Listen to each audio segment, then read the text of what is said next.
नमस्कार। आप देख रहे हैं राष्ट्र टीवी और मैं हूं आपके साथ अक्षय ठाकुर। भारत की राजनीति का दिल दिल्ली नहीं, उत्तर प्रदेश है। एक ऐसा प्रदेश जिसकी धरती ने देश को 9 प्रधानमंत्री दिए, जिसकी 80 लोकसभा सीटें आज भी दिल्ली की सत्ता का रास्ता तय करती हैं और जहां का जनादेश अक्सर पूरे देश की राजनीतिक दिशा को बदल देता है। कहते हैं दिल्ली का सिंहासन उसी के नाम होता है जो उत्तर प्रदेश का विश्वास जीत लेता है। 1947 में आजादी के बाद जब देश नए भविष्य की ओर बढ़ रहा था, तब उत्तर प्रदेश भी अपनी नई पहचान गढ़ रहा था।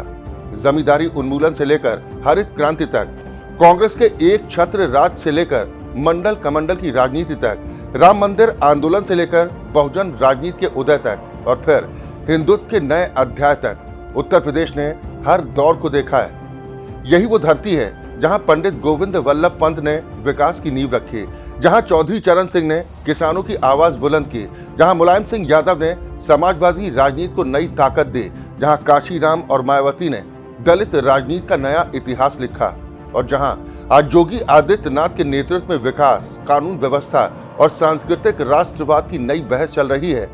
लेकिन सवाल यह है, 75 साल से ज्यादा के सफर में उत्तर प्रदेश कितना बदला?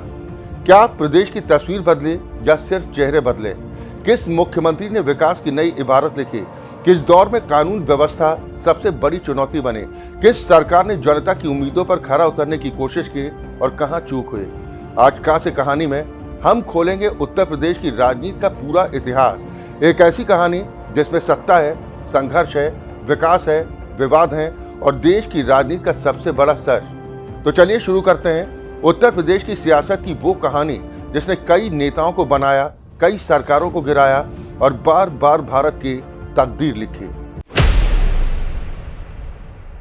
साल 1947 देश आजाद हुआ, ब्रिटिश हुकूमत खत्म हुई, लेकिन आजादी के साथ एक और चुनौती सामने थी, एक नए भारत के निर्माण की चुनौती।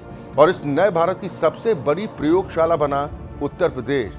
तब इसे यूनाइटेड प्रोविंस कहा जाता था, लेकिन 1950 में इसका नाम उत्तर प्रदेश रखा गया। एक ऐसा प्रदेश जो आबादी में कई देशों से बड़ा था और जिसकी राजनीतिक दिशा पूरे देश को प्रभावित करती थी। आजादी के बाद उत्तर प्रदेश कांग्रेस का अभेद्य किला था, विपक्ष लगभग नदारद था और सत्ता के केंद्र में थे गोविंद वल्लभ पंत। पंत सिर्फ मुख्यमंत्री नहीं थे, वो उस प्रशासनिक ढांचे के शिल्पकार थे जिन पर आधुनिक उत्तर प्रदेश की नींव रखी गई। उनके शासन में जमींदारी उन्मूलन कानून लागू हुआ, हजारों किसानों को जमीन के अधिकार मिले, सदियों पुरानी सामंती व्यवस्था को चुनौती दी गई। ये फैसला सिर्फ आर्थिक नहीं बल्कि सामाजिक क्रांति की शुरुआत था। पंत के बाद सत्ता संभाली डॉक्टर संपूर्णानंद ने, जिन्होंने शिक्षा और प्रशासनिक सुधारों को प्राथमिकता दी। स्कूलों और कॉलेजों का विस्तार हुआ, सरकारी संस्थाओं को मजबूती मिली और उत्तर प्रदेश धीरे धीरे एक संगठित प्रशासनिक राज्य के तौर पर उभरने लगा। और फिर आया साल 1963 और इतिहास बना जब सुचेता कृपलानी उत्तर प्रदेश की मुख्यमंत्री बने, किसी भी भारतीय राज्य की पहली महिला मुख्यमंत्री। ये सिर्फ एक राजनीतिक नियुक्ति नहीं थी बल्कि भारतीय लोकतंत्र में महिलाओं की बढ़ती भागीदारी का प्रतीक भी थी। इस दौर में प्रदेश में नहरों का विस्तार हुआ, सिंचाई परियोजनाओं पर काम हुआ, कृषि उत्पादन बढ़ाने की कोशिशें हुई, विश्वविद्यालयों का जाल फैला। लखनऊ, इलाहाबाद यानी आज का प्रयागराज, कानपुर, वाराणसी शिक्षा और प्रशासन के बड़े केंद्र बनकर उभरे। ऊपर से देखने पर सब कुछ शानदार लग रहा था, विकास था, स्थिरता थी, मजबूत सरकार थी। लेकिन राजनीति की असली कहानी अक्सर सतह के नीचे लिखी जाती है। जैसे जैसे कांग्रेस मजबूत होती गई, वैसे वैसे सत्ता का केंद्रीयकरण बढ़ता गया, नौकरशाही ताकतवर होती चली गई, फाइलें जनता से ज्यादा महत्वपूर्ण हो गईं और सरकारी दफ्तरों और गांव की चौपाल के बीच दूरी बढ़ने लगी। किसानों को लगने लगा कि उनकी आवाज सत्ता के गलियारों तक नहीं पहुंच रही। पिछड़े वर्ग अपने हिस्से की राजनीतिक भागीदारी मांगने लगे। युवा नई सोच और नए नेतृत्व की तलाश में थे। कांग्रेस जीत तो रही थी, लेकिन जनता के भीतर बदलाव की इच्छा भी जन्म ले रही थी। और फिर 1967 का चुनाव आया, एक ऐसा चुनाव जिसने पहली बार उत्तर प्रदेश की राजनीति को झकझोर दिया। कांग्रेस का अजेय किला हिलने लगा, सत्ता के गलियारों में बेचैनी बढ़ गई और प्रदेश की राजनीति में एक नए युग की दस्तक सुनाई देने लगी। क्योंकि इतिहास का सबसे बड़ा नियम यही है, जब सत्ता जनता की धड़कनों को सुनना बंद कर देती है तो बदलाव दरवाजा नहीं खटखटाता, सीधे अंदर प्रवेश कर जाता है। और उत्तर प्रदेश में अब वही बदलाव आने वाला था जो आगे चलकर चौधरी चरण सिंह के किसान आंदोलन, समाजवाद के उभार, मंडल कमंडल की राजनीति और देश की सत्ता के समीकरण बदलने वाली सबसे बड़ी राजनीतिक कहानी की नींव बनने वाला था।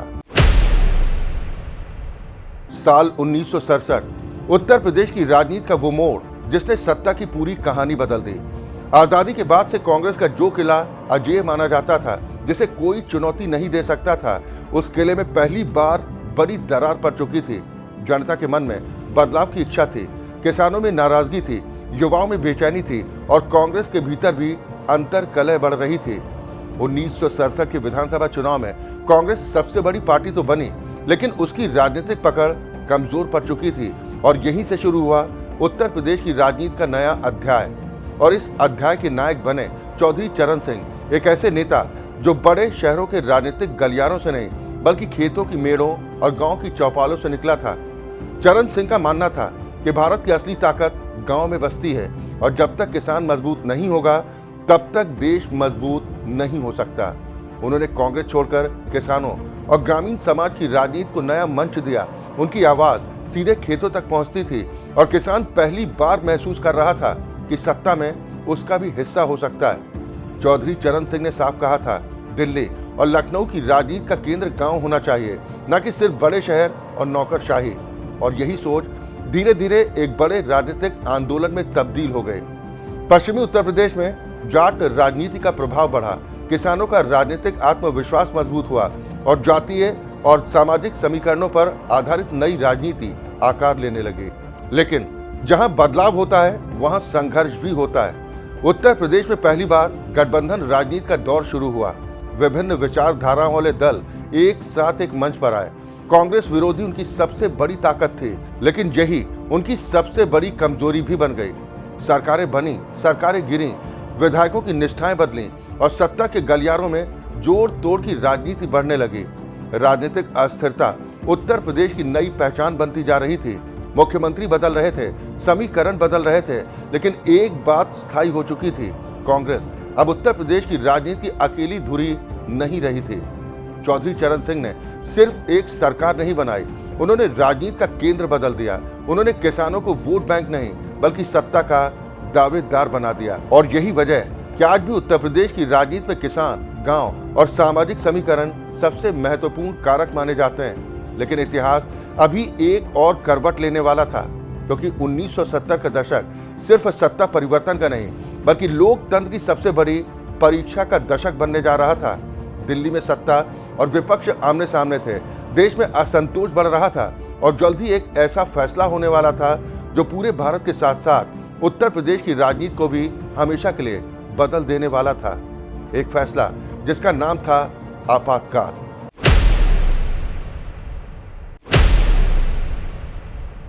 साल 1975 भारत का लोकतंत्र अपने सबसे कठिन दौर में प्रवेश करने वाला था।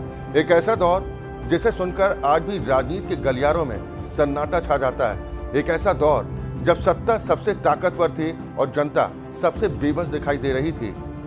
25 जून 1975 की रात देश सो रहा था, लेकिन दिल्ली में एक ऐसा फैसला लिया जा रहा था जो आने वाले 21 महीनों तक भारत की राजनीति को पूरी तरह बदल देने वाला था। तत्कालीन प्रधानमंत्री इंदिरा गांधी ने देश में आपातकाल लागू कर दिया। सरकारी तर्क था देश की सुरक्षा और स्थिरता, लेकिन विपक्ष ने इसे लोकतंत्र पर सबसे बड़ा हमला बताया। सुबह हुई और देश बदला हुआ था। अखबार छपने से पहले सरकारी मंजूरी लेने लगे। रेडियो और दूरदर्शन पर सिर्फ सत्ता की आवाज सुनाई देने लगी। विपक्षी नेताओं की गिरफ्तारियां शुरू हो गईं और लोकतंत्र के पहरेदार माने जाने वाले कई संस्थान अभूतपूर्व दबाव में आ गए। उत्तर प्रदेश जो देश की राजनीति की धुरी था, वो भी इस भूचाल के केंद्र में था। लखनऊ से लेकर इलाहाबाद तक, मेरठ से लेकर गोरखपुर तक राजनीतिक कार्यकर्ताओं की धरपकड़ शुरू हुई। रात के अंधेरे में दरवाजे खटखटाए जाते, लोगों को हिरासत में लिया जाता और परिवारों को सुबह पता चलता कि उनका अपना व्यक्ति जेल भेज दिया गया है। डर धीरे धीरे पूरे राजनीतिक माहौल पर छाने लगा। लेकिन इतिहास का सबसे बड़ा सच ये है कि डर हमेशा के लिए राज नहीं कर सकता। उधर बिहार से उठी एक आवाज धीरे धीरे पूरे देश में गूंजने लगी और वो आवाज थी जननायक जयप्रकाश की। जेपी आंदोलन युवाओं के लिए उम्मीद बन चुका था। उत्तर प्रदेश के विश्वविद्यालय, छात्र राजनीति, किसान संगठन और मध्यम वर्ग सब बदलाव की प्रतीक्षा कर रहे थे। समय बीतता गया, लेकिन जनता के भीतर जमा हो रहा आक्रोश भी बढ़ता गया और फिर आया जनवरी 1977। अचानक चुनावों की घोषणा हुई। सत्ता को विश्वास था कि जनता उसके साथ खड़ी है, लेकिन जनता के मन में क्या चल रहा था यह शायद कोई नहीं समझ पाया था। और फिर मार्च 2077 मतगणना शुरू हुई। जैसे जैसे परिणाम सामने आए, दिल्ली से लेकर लखनऊ तक सत्ता के गलियारों में बेचैनी फैलने लगी। उत्तर प्रदेश में कांग्रेस का अभेद्य किला ढह रहा था। वो कांग्रेस जिसने आजादी के बाद से राज्य पर लगभग लगातार शासन किया था, जिसके बिना राजनीति की कल्पना तक नहीं की जाती थी, उसे जनता ने करारा जवाब दिया। जनता पार्टी की सुनामी ने पूरे राजनीतिक परिदृश्य को ही बदल दिया। उत्तर प्रदेश की अधिकांश सीटों पर कांग्रेस पराजित हो गई। यह सिर्फ चुनावी हार नहीं थी, ये जनता का फैसला था, एक चेतावनी थी, एक संदेश था कि लोकतंत्र में जनता ही अंतिम शक्ति है। जिस उत्तर प्रदेश ने कभी कांग्रेस को सबसे बड़ी ताकत बनाया था, उसी उत्तर प्रदेश ने अब उसके पतन की पटकथा लिखनी शुरू कर दी थी। 1977 के बाद राजनीति का चरित्र बदल गया। क्षेत्रीय नेताओं का कद बढ़ने लगा, जातीय समीकरण नई ताकत बनकर उभरे, किसान राजनीति मजबूत हुई और कांग्रेस का पुराना वर्चस्व धीरे धीरे कमजोर पड़ता गया। लेकिन ये तो सिर्फ शुरुआत थी, क्योंकि आने वाले दशक में उत्तर प्रदेश एक और बड़े राजनीतिक विस्फोट का गवाह बनने वाला था। मंदिर बनाम मंडल, जाति बनाम धर्म, पहचान बनाम विचारधारा और सत्ता की ऐसी लड़ाई जो सिर्फ उत्तर प्रदेश ही नहीं, पूरे भारत की राजनीति की दिशा बदलने वाली थी। कांग्रेस का किला टूट चुका था, जनता जाग चुकी थी और उत्तर प्रदेश एक नए राजनीतिक युग की दहलीज पर खड़ा था। एक ऐसा युग जहां सत्ता का खेल और भी खतरनाक होने वाला था, जहां दोस्त दुश्मन बनेंगे, दुश्मन साथी बनेंगे और राजनीति की बिसात पर ऐसे मोहरे चलेंगे जो आने वाले कई दशकों तक भारत की किस्मत तय करेंगे। क्योंकि उत्तर प्रदेश की कहानी अभी खत्म नहीं हुई थी, असल राजनीतिक तूफान तो अब आने वाला था। साल 1990 उत्तर प्रदेश की राजनीति में एक ऐसा विस्फोट हुआ जिसकी गूंज आज भी सुनाई देती। एक तरफ जात की राजनीति अपने चरम पर थी, तो दूसरी तरफ धर्म की राजनीति जन आंदोलन बन चुकी थी और इन दोनों के टकराव ने उत्तर प्रदेश ही नहीं, पूरे भारत की राजनीति को हमेशा के लिए बदल दिया। 1989 के बाद देश की सत्ता बदल चुकी थी, कांग्रेस का प्रभुत्व कमजोर पड़ रहा था और नई राजनीतिक शक्तियां उभर कर सामने आ रही थी। और इसी बीच एक फैसला आया जिसने करोड़ों लोगों की उम्मीदें जगाई और करोड़ों लोगों की नाराजगी भी। ये था मंडल आयोग की सिफारिशों को लागू करने का फैसला। तत्कालीन प्रधानमंत्री वीपी सिंह ने अगस्त 1990 में केंद्र सरकार की नौकरियों में अन्य पिछड़ा वर्ग यानी ओबीसी के लिए 27% आरक्षण लागू करने की घोषणा कर दी। देश भर में आंदोलन शुरू हो गए, कहीं खुशी थी तो कहीं गुस्सा, लेकिन उत्तर प्रदेश में इस फैसले का असर सबसे ज्यादा दिखाई दिया और यहीं से पिछड़े वर्ग की राजनीति को नई ताकत मिली। और इस राजनीति का सबसे बड़ा चेहरा बनकर उभरे नेताजी मुलायम सिंह यादव। मुलायम सिंह यादव ने खुद को पिछड़ों, किसानों और समाजवादी विचारधारा के प्रतिनिधि के तौर पर स्थापित किया। उनके समर्थकों के लिए वो सामाजिक न्याय के योद्धा थे, जो सदियों से वंचित वर्गों को सत्ता में भागीदारी दिलाना चाहते थे। लेकिन उसी समय उत्तर प्रदेश की धरती पर एक और आंदोलन आकार ले रहा था, एक ऐसा आंदोलन जो राजनीति से निकलकर आस्था का प्रश्न बन चुका था। अयोध्या, जहां सदियों पुराना विवाद अब राष्ट्रीय बहस का विषय बन चुका था। राम जन्मभूमि आंदोलन तेजी पकड़ रहा था। देश भर से कारसेवक अयोध्या पहुंच रहे थे और भारतीय जनता पार्टी इस आंदोलन के साथ अपनी राजनीतिक ताकत को बढ़ा रही थी। इस आंदोलन का सबसे बड़ा चेहरा बने लाल कृष्ण आडवाणी और उत्तर प्रदेश में हिंदुत्व राजनीति के प्रमुख नेता बनकर उभरे कल्याण सिंह। अब लड़ाई सिर्फ चुनावी नहीं रह गई, ये विचारधाराओं की लड़ाई बन चुकी थी। एक तरफ था मंडल जो सामाजिक न्याय और प्रतिनिधित्व की बात कर रहा था, तो दूसरी तरफ था कमंडल जो सांस्कृतिक पहचान और धार्मिक आस्था का प्रतीक बन गया था। और इस टकराव का केंद्र था उत्तर प्रदेश। 30 अक्टूबर और 2 नवंबर 1990 अयोध्या में कार सेवकों को लेकर तनाव अपने चरम पर पहुंच गया। तत्कालीन मुख्यमंत्री मुलायम सिंह यादव ने कानून व्यवस्था बनाए रखने का फैसला किया। पुलिस कार्रवाई हुई, गोलीबारी हुई और कई कार सेवकों की मौत हुई। समर्थकों ने इसे संविधान और कानून की रक्षा बताया, विरोधियों ने इसे आस्था पर प्रहार कहा और यहीं से राजनीतिक ध्रुवीकरण और तेज होता गया। गांव में, शहरों में, चौपालों में विश्वविद्यालयों में हर जगह एक ही बहस थी, मंडल या कमंडल, जाति या धर्म, सामाजिक न्याय या सांस्कृतिक राष्ट्रवाद। और फिर आया 1991 का चुनाव और उत्तर प्रदेश की जनता ने नया फैसला सुनाया। भारतीय जनता पार्टी सत्ता में पहुंची और मुख्यमंत्री बने कल्याण सिंह। यह सिर्फ सरकार बदलने की घटना नहीं थी, जो उत्तर प्रदेश की राजनीति के नए युग की शुरुआत थी। अब प्रदेश की राजनीति कांग्रेस बनाम विपक्ष नहीं रही, बल्कि मंडल बनाम कमंडल की बन गई थी। एक तरफ समाजवादी राजनीति का उभार था, दूसरी तरफ हिंदुत्व की लहर थी और इनके बीच उत्तर प्रदेश देश की सबसे बड़ी राजनीतिक प्रयोगशाला बन चुका था। लेकिन इतिहास अभी और बड़ा मोड़ लेने वाला था, क्योंकि अयोध्या का विवाद अभी खत्म नहीं हुआ था। 6 दिसंबर 1992 एक तारीख जिसने भारत की राजनीति को हमेशा के लिए बदल दिया, एक तारीख जिसने उत्तर प्रदेश को राष्ट्रीय राजनीति के केंद्र में ला खड़ा किया, और एक ऐसी घटना जिसकी गूंज आज भी भारतीय राजनीति में दूर तक सुनाई देती। साल 1995 उत्तर प्रदेश की राजनीति में एक ऐसा अध्याय लिखा गया जिसने सदियों पुराने सामाजिक समीकरणों को चुनौती दे दी। यह सिर्फ सरकार बदलने की कहानी नहीं थी, ये उस समाज की कहानी थी जहां सदियों तक सत्ता के गलियारों से दूर रखे गए लोगों ने पहली बार खुद को सत्ता के केंद्र में खड़ा पाया। 3 जून 1995 उत्तर प्रदेश को अपनी पहली दलित महिला मुख्यमंत्री मिली, मायावती। यह सिर्फ एक राजनीतिक नियुक्ति नहीं थी, बल्कि भारतीय लोकतंत्र के सामाजिक परिवर्तन का एक ऐतिहासिक क्षण था। एक साधारण परिवार से निकलकर बहुजन आंदोलन की राजनीति करते हुए मायावती सत्ता के सर्वोच्च पद तक पहुंची, और इसके पीछे थे काशीराम, जिन्होंने एक नारा दिया था, जिसकी जितनी संख्या भारी उसकी उतनी हिस्सेदारी। ये नारा सिर्फ चुनावी रणनीति नहीं था, बल्कि दलितों, पिछड़ों और वंचित वर्गों को राजनीतिक शक्ति देने का अभियान बन चुका था।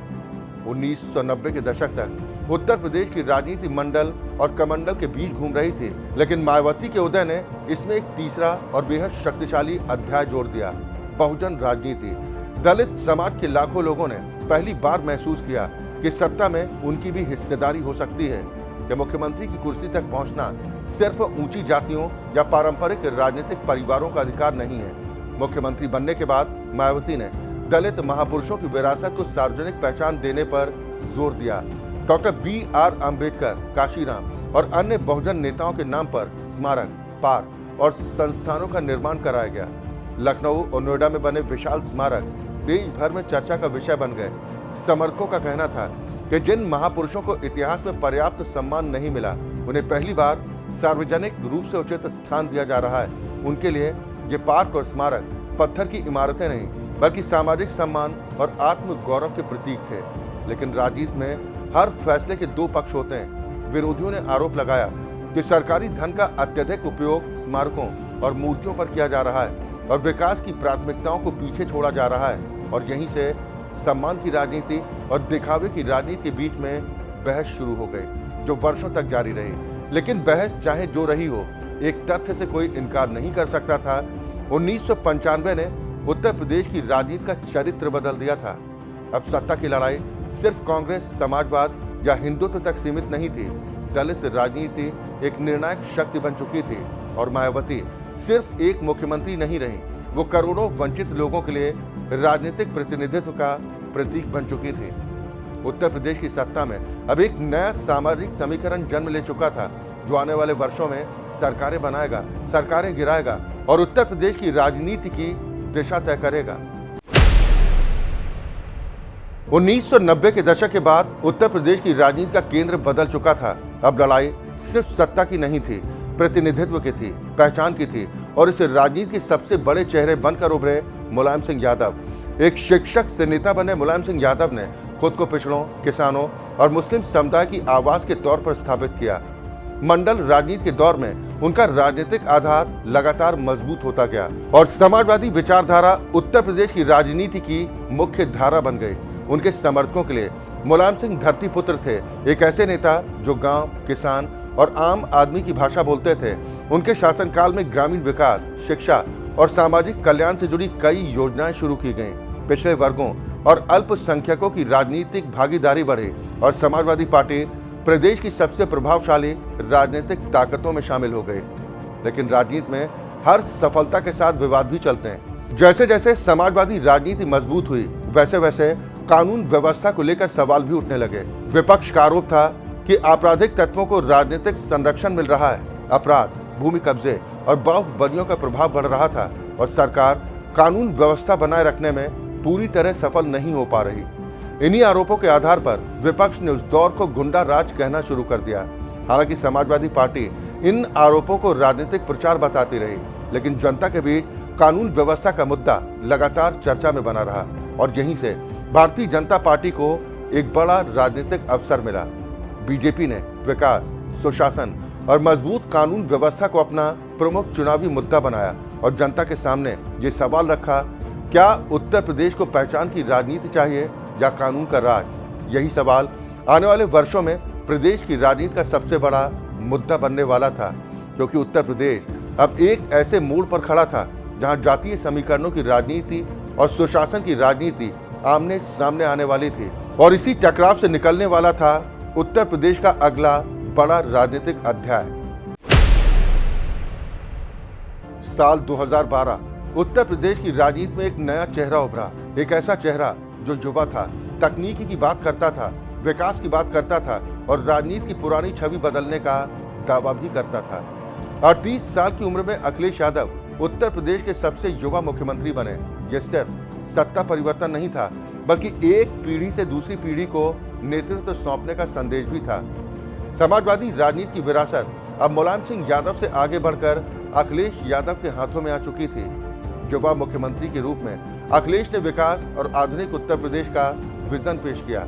लखनऊ मेट्रो परियोजना की शुरुआत हुई, आगरा लखनऊ एक्सप्रेस वे जैसे बड़े इंफ्रास्ट्रक्चर प्रोजेक्ट शुरू हुए और समाजवादी लैपटॉप योजना के जरिए लाखों छात्रों को डिजिटल दुनिया से जोड़ने की कोशिश की गई। शहरी विकास, सड़क निर्माण और तकनीकी आधारित योजनाओं को सरकार की नई पहचान बनाने का प्रयास हुआ। समर्थकों का कहना था कि उत्तर प्रदेश पहली बार विकास और आधुनिकता की नई भाषा बोल रहा था, लेकिन राजनीति में तस्वीर कभी एक तरफा नहीं होती। जहां एक तरफ विकास की परियोजनाएं सुर्खियों में थी, तो दूसरी तरफ कई विवाद भी सरकार का पीछा कर रहे थे। साल 2013 मुजफ्फरनगर और आसपास के इलाकों में सांप्रदायिक हिंसा भड़क उठी। दंगों ने पूरे देश का ध्यान अपनी ओर खींच लिया। सैकड़ों गांव प्रभावित हुए, हजारों लोगों को राहत शिविरों में जाना पड़ा और कानून व्यवस्था को लेकर सरकार पर गंभीर सवाल उठे। विपक्ष ने आरोप लगाया कि सरकार स्थिति को समय रहते नियंत्रित नहीं कर सकी। इसके साथ ही सरकार के कार्यकाल के अंतिम वर्षों में एक और संकट सामने आया और ये संकट विपक्ष से नहीं बल्कि अपने ही परिवार से था। समाजवादी पार्टी के भीतर नेतृत्व को लेकर संघर्ष खुलकर सामने आ चुका था। एक तरफ थे नेताजी मुलायम सिंह यादव और दूसरी तरफ अखिलेश यादव और बीच में संगठन और परिवार के प्रभावशाली नेता। यह अंदरूनी कलह सार्वजनिक मंचों तक पहुंच गए, जिसने पार्टी की एकजुटता पर सवाल खड़े कर दिए। उधर कानून व्यवस्था को लेकर भी विपक्ष लगातार हमलावर रहा। अपराध, सांप्रदायिक तनाव और प्रशासनिक चुनौतियां राजनीतिक बहस का हिस्सा बनी रहीं। 2012 में जिस युवा नेतृत्व से नई राजनीति की उम्मीद जगी थी, 2017 आते आते उसे विकास बनाम कानून व्यवस्था और उपलब्धियां बनाम चुनौतियों की कसौटी पर परखा जा रहा था। उत्तर प्रदेश बदलाव चाहता था और राजनीति एक बार फिर नए मोड़ की तरफ बढ़ रही थी, क्योंकि अब मंच पर आने वाला था एक ऐसा नेता जो सुशासन, कानून व्यवस्था और नए उत्तर प्रदेश के वादे के साथ राजनीति की पूरी दिशा बदलने वाला था। और यहीं से शुरू होता है योगी आदित्यनाथ युग। साल 2017 उत्तर प्रदेश की राजनीति एक बार फिर करवट ले रही थी। जनता बदलाव चाहती थी और चुनावी नतीजों ने ऐसा जनादेश दिया जिसने राजनीतिक विश्लेषकों को भी चौंका कर रख दिया। भारतीय जनता पार्टी को प्रचंड बहुमत मिला और मुख्यमंत्री की कुर्सी पर बैठे योगी आदित्यनाथ एक संत, एक सांसद और अब देश के सबसे बड़े राज्य के मुख्यमंत्री। ये सिर्फ सरकार बदलने की कहानी नहीं थी, ये उत्तर प्रदेश की राजनीति के एक नए अध्याय की शुरुआत थी। योगी आदित्यनाथ ने सत्ता संभालते ही ये साफ संदेश दिया कि सरकार की पहली प्राथमिकता होगी कानून व्यवस्था। वर्षों से अपराध, माफिया और बाहुबलियों की चर्चा से घिरे उत्तर प्रदेश में सरकार ने अपराधियों के खिलाफ व्यापक अभियान शुरू किए। गैंगस्टर एक्ट, संपत्तियों की जब्ती और पुलिस कार्रवाई को सरकार ने अपनी नीति का प्रमुख हिस्सा बनाया। इसी दौरान बुलडोजर उत्तर प्रदेश की राजनीति का सबसे चर्चित प्रतीक बन गया। समर्थकों ने इसे कानून का राज स्थापित करने का प्रतीक बताया, जबकि आलोचकों ने कार्रवाई के तरीकों और निष्पक्षता को लेकर सवाल उठाए। लेकिन इतना तय था कि कानून व्यवस्था का मुद्दा अब उत्तर प्रदेश की राजनीति के केंद्र में आ चुका था। उधर सांस्कृतिक और धार्मिक पहचान से जुड़े मुद्दों पर भी तेजी से काम हुआ।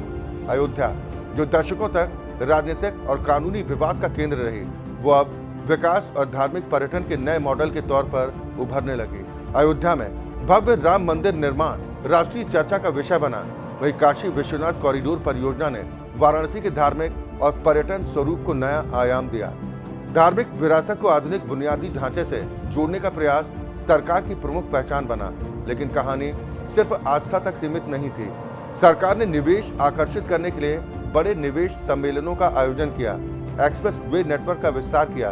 Purvanchal express way, Bundelkhand express way और गंगा एक्सप्रेस वे जैसी परियोजनाएं चर्चा में रहीं। साथ ही Uttar Pradesh defence industrial corridor को राज्य के औद्योगिक विकास की बड़ी पहल के तौर पर पेश किया गया। सरकार का दावा था कि उत्तर प्रदेश बीमारू राज्य की छवि से निकलकर निवेश, उद्योग और बुनियादी ढांचे का नया केंद्र बन रहा है। 2022 में लगातार दूसरी बार पूर्ण बहुमत के साथ सत्ता में वापसी ने इस राजनीतिक मॉडल को और मजबूती दी। और फिर आया महाकुंभ का दौर, जब प्रयागराज वैश्विक स्तर पर चर्चा का विषय बना और उत्तर प्रदेश ने धार्मिक, सांस्कृतिक और प्रशासनिक क्षमता का प्रदर्शन करने की कोशिश की। लेकिन हर राजनीतिक कहानी की तरह इस दौर को लेकर भी दो अलग अलग दृष्टिकोण मौजूद हैं। समर्थकों के लिए यह अपराध और माफिया पर सख्ती, तेज विकास, धार्मिक पुनर्जागरण और नए आत्मविश्वास वाले उत्तर प्रदेश की कहानी है, जबकि आलोचकों के लिए यह अत्यधिक केंद्रीकृत प्रशासन, राजनीतिक ध्रुवीकरण और राज्य की राजनीति में वैचारिक विभाजन के बढ़ने की कहानी भी है। लेकिन एक बात निर्विवाद है, 2017 के बाद उत्तर प्रदेश की राजनीति का केंद्र बदल गया। अब बहस सिर्फ जातीय समीकरणों की नहीं, बल्कि कानून व्यवस्था, विकास, सांस्कृतिक पहचान और शासन मॉडल की भी होने लगी।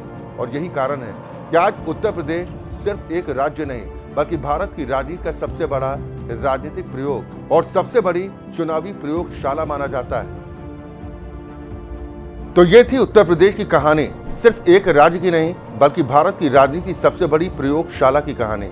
एक ऐसी धरती जिसने देश को प्रधानमंत्री दिए, सरकारें बनाई, सरकारें गिराई और बार बार दिल्ली की सत्ता का रास्ता तय किया।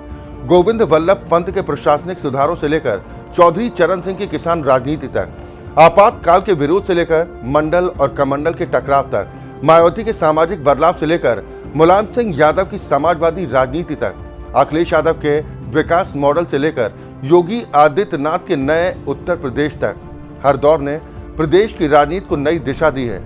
लेकिन कहानी अभी खत्म नहीं हुई, क्योंकि उत्तर प्रदेश में राजनीति कभी स्थिर नहीं रहती। यहाँ हर चुनाव एक नया इतिहास लिखता है, हर जनादेश एक नया संदेश देता है और हर बदलाव पूरे देश की राजनीति को प्रभावित करता है। सवाल आज भी वही है, क्या उत्तर प्रदेश सिर्फ 25 करोड़ लोगों का प्रदेश है या भारत की राजनीति का भविष्य है? क्योंकि दिल्ली की सत्ता तक पहुंचने वाला रास्ता आज भी लखनऊ और उत्तर प्रदेश की जनता के फैसले से होकर गुजरता है। तो ये थी कहानी उत्तर प्रदेश की। फिर मिलेंगे इतिहास, राजनीति और सत्ता की एक और दिलचस्प कहानी के साथ। नमस्कार।